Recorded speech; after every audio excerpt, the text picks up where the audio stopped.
No, I'm just going to re-transfer it to it. Oh, Yeah. we're transfer. You guys ready? Yeah. All right, Coach, always a good time getting going down to Austin, Yeah. Texas relays, especially because it's invitation only. Just overall, how'd you like your trip down there? Yeah, I think our distance event really started things off right Thursday. I mean, Aziz Mohammed and Kalki, they both won the 1,500 meter sections they were in, both PRs. So it's awesome when you see that, getting that big of a race, handle your emotions well, still able to run fast and win. And then our 5Ks ran out of the park. I mean, Harry Lorador was able to get a school record, first buff under 14 minutes outdoor, so huge accomplishment for him, 13:57. And then Florence ran 16 flat .14, so she didn't break the barrier, but school record, huge PR for her, number one in the country at the moment. So really big accomplishments for both of them. And then I think our 10K group at the end of that night's really brought it all together. I mean, all of them PR'd, for that distance, and tough. Conditions weren't the best at that point. It was getting pretty windy. When you have 25 laps on the track, that's not the best time, but they handled it well. And yeah, sprints ran great as well. Obviously, it's really more of a dominant sprint type of meet, and I thought our women's relays ran well. 4x1 got to stick around great and was able to compete against some really good people. And then on the men's side, Isaac Vatio, probably the top guy that most people noticed from the relays. He snuck in the 100-meter final against all those Division I schools, so only D2 athlete out there representing. So really great trip overall. For you, has the transition from indoor to outdoor been pretty smooth so far this season in your point of view? Yeah, I mean, we went down to Tech, didn't get some great weather. We had a home meet, not some great weather, but we're hoping we are able to catch a break.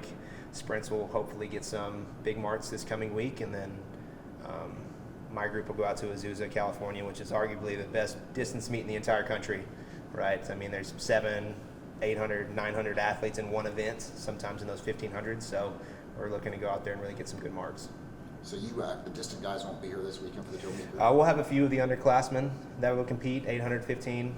I'll have a few people in the 5K, 10K, but the majority of my group will go out to California next weekend.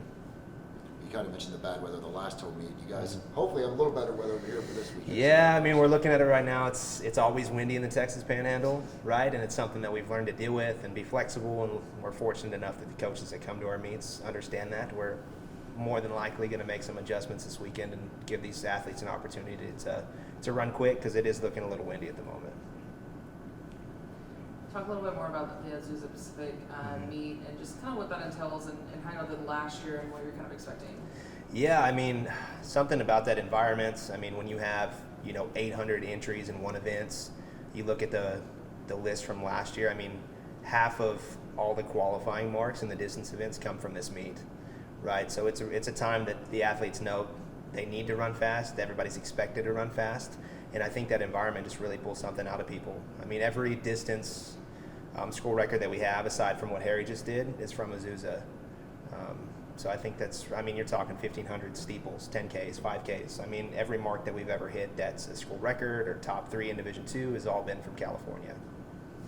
And then you guys are holding a lot of provisional marks right now. Your women's 4x1 is number 1 in the nation. Are you looking to improve upon those marks here at the Joe Meeker meet this weekend?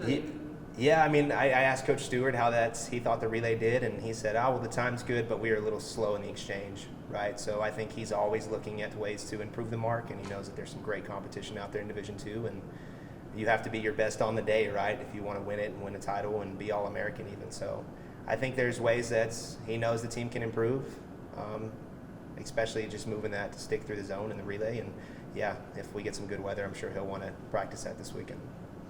How do you like the course in Azusa? Yeah, I mean, the track is incredible. I think what makes it very interesting is just the fact that coaches can stand in lane 3 and 4. And so you just have this wall of spectators right around it, and that's really unique in track and field. You don't see that a lot, especially at some of these bigger meets. There are usually no people in the infield, no people on the track. So just the fact that you have world-class runners, right, that are in lane 1 and 2, and you're in lane 3 and they're speeding past you, it creates a very unique environment. And again, I think that's what makes it so special. Thanks, Coach. Good luck. All right, thank you. Safe